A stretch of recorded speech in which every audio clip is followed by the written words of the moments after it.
বন্ধুরা, শুভ বিবাহ ধারাবাহিকের আজকের পর্বে দেখানো হয়েছে সুধা তেজকে বলে, মিস্টার বসু মল্লিক, আপনি আমাকে নতুন করে বিশ্বাস করিয়েছেন।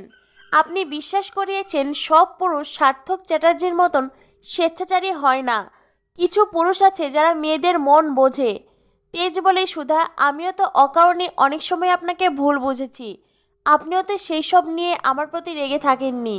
সুধা বলে, কাউকে ভুল বোঝা আর কাউকে না বুঝে অপমান করা দুটো এক বিষয় নয় মিস্টার বসু মল্লিক। আপনি আমাকে সবসময় আগলে রেখেছেন, যেটা এর আগে কেউ কখনো রাখেনি। তেজ বলে, সুধা, আপনিও তো আমাকে বদলে দিয়েছেন। আমারও তো ভালোবাসার প্রতি বিশ্বাস উঠে গিয়েছিল। আপনার জন্যই আবারও ভালোবাসার প্রতি আমার বিশ্বাস তৈরি হয়েছে। সুধা বলে, মিস্টার বসু মল্লিক, আমি কিচ্ছু করিনি।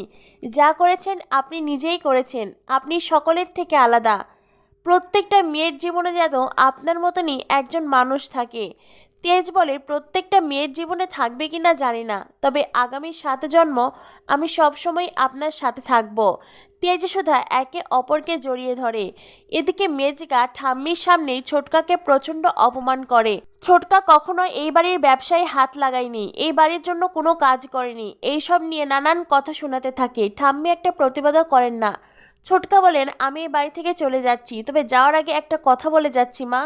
আজ তুমি যে সিদ্ধান্ত নিয়েছো সেটা চরম ভুল সিদ্ধান্ত, আর সেটা তুমি খুব শীঘ্রই বুঝতে পারবে। তখন হয়তো তোমার হাতে করার কিছুই থাকবে না।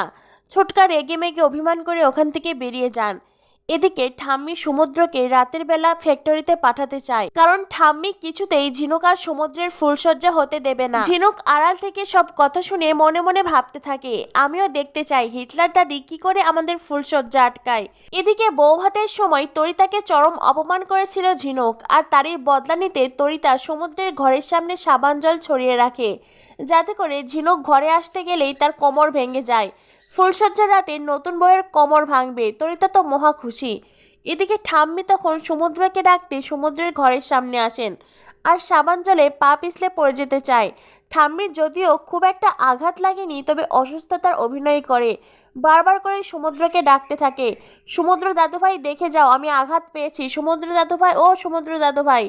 কিন্তু সমুদ্র দাদুভাই কি করে বেরোবে? এদিকে যে ঝিনুক রানী ঘরের মধ্যে মিউজিক সেট করেছে, ঝিনুক জোরে সাউন্ড দিয়ে গান শুনছে, আর এমন একটা দৃশ্য দেখে ঠাম্মির চোখ তো আরও বড় বড় হয়ে যায়। জ্যোৎস্নাদি বলে, ঠাম্মি চলো এখন আমরা বরং এখান থেকে চলে যাই। কিন্তু ঠাম্মি বারবার করে ডাকতেই থাকেন। সমুদ্র ঘর থেকে বের হতে চাইলে ঝিনুক কিছুতেই সমুদ্রকে বের হতে দেয় না। ঝিনুক সমুদ্রকে বলে, ভুলে যেও না আমরা কেন এই বিয়ের নাটক করছি। তোমার ঠাম্মিকে জব্দ করতেই হবে, আর দিদি জামাইবাবুকে কাছাকাছি আনতে হবে। সমুদ্র তেজ সুধাকে এই বিয়ের নাটকের কথা বলতে চায়, কিন্তু ঝিনুক নিজের মাথার দিব্যি দেয়। ঝিনুক বলে, সমুদ্র, আমাদের উদ্দেশ্যকে সফল করতে হলে এখন এই মুহূর্তে কাউকে বলা যাবে না। আর সমুদ্র ঝিনুকের কথার সাথে সায় দেয়।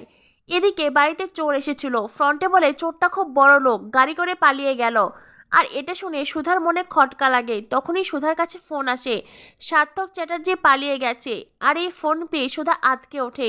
আগামী পর্বে দেখানো হবে সার্থক তুহিনাকে বলে, শুধুমাত্র সুধার জীবনে নয়, এইবার বসু মল্লিক পরিবারও ঝড় তুলব। তো বন্ধুরা, কি হতে চলেছে শুভ বিবাহ ধারাবাহিকে? পরবর্তী আপডেট পেতে আমাদের সাথেই থাকো। ধন্যবাদ সবাইকে।